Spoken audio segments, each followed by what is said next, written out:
کہ افغان مہاجرین آپ فیصلہ کر کے لے کر آئے. 70 سے لے 79 سے لے کے آج تک آپ نے انہیں اس معاشرے کا حصہ بنایا ہے. جب تک آپ کو یونیسیف یونیسکو یہ لوگ پیسے دیتے رہے, آپ لوگ سلسلے چلاتے رہے, لیکن آپ نے سماج کے متعلق سوچا ہے کہ جو ملک اسلام کے نام پہ بنا ہے, آپ اپنے افغان بھائیوں کی ساتھ قانونی برتاؤ تو کر سکتے ہیں, ان کے ہیومن رائٹس کی وائلیشن آپ کیسے کرتے ہیں؟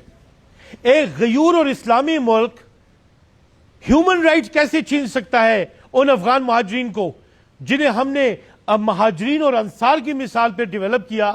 آج آپ انہی کو ہمارا دشمن بنا رہے ہیں. لہذا ہماری صوبائی حکومت کو چاہیے کہ وہ باقاعدہ ایک کیس بلڈ اپ کر کے مرکز کے ساتھ ٹیک اپ کرے اور اس چیز کو ریشنلائز کرے ہیومن رائٹ کے اصولوں کے مطابق, اور ان کے کاموں کو ریگولرائز کریں. یہاں پہ دشمن مت بنائیے, ہمارے بھائی ہیں. ہم نے یہ ملک دو قومی نظریے کی بنیاد پہ بنایا ہے, لہذا ہم وہاں کے مہاجرین کو قانونی دفاع فراہم کرنے کے لیے ہماری فرم جو ہے وہ انیشیٹو لے گی.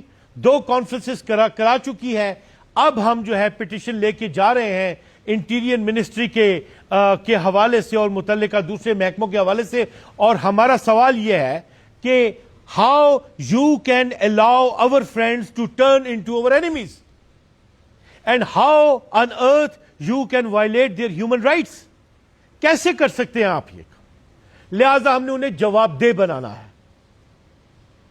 اور جو آخری بات میں یہ کرنا چاہتا ہوں, حضور اکرم صلی اللہ علیہ وسلم نے فرمایا علم حاصل کرو چاہے تمہیں چین بھی جانا پڑے.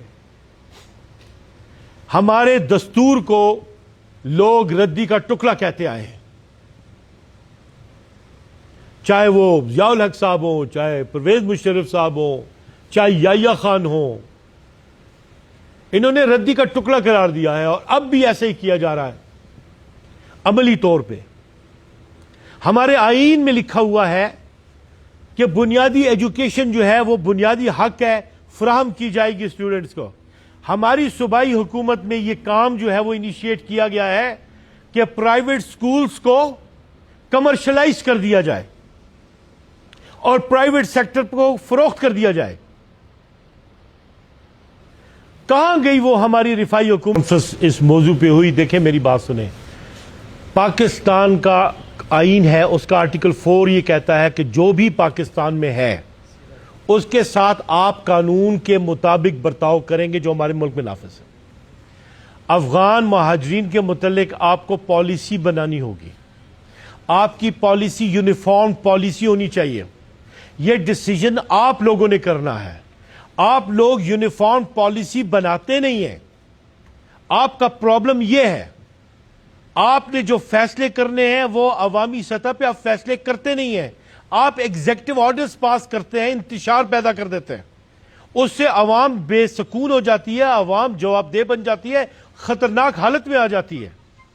عورتوں کو, یعنی اسلام میں تو عورتوں کا بہت مقام اس طور تھا, جاج بن یوسف نے حملہ اس لیے کر دیا تھا کہ یہاں پہ ایک محبوس عورت کی صدا پہنچ گئی تھی اسے.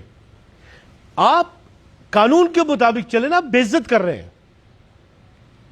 ایک طرف آپ نے کہا تھا کہ مہاجرین اور انصار, تو آپ نے غفلت دکھائی نا.